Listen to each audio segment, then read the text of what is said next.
Hmm? Mm. Ulam na talaga siya.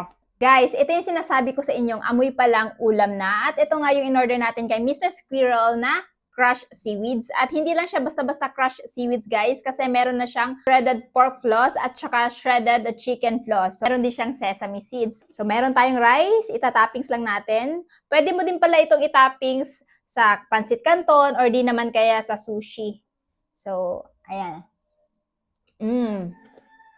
Kung mahilig ka sa seaweeds, guys, talagang masasarapan ka nito. Sarap.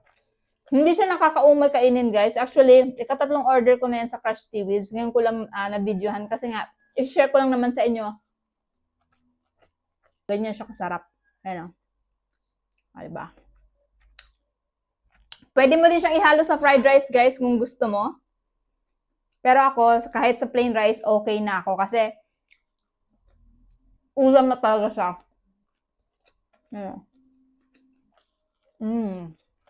Sarap. So, pwede siyang gawing snack, pwede siyang gawing ulam.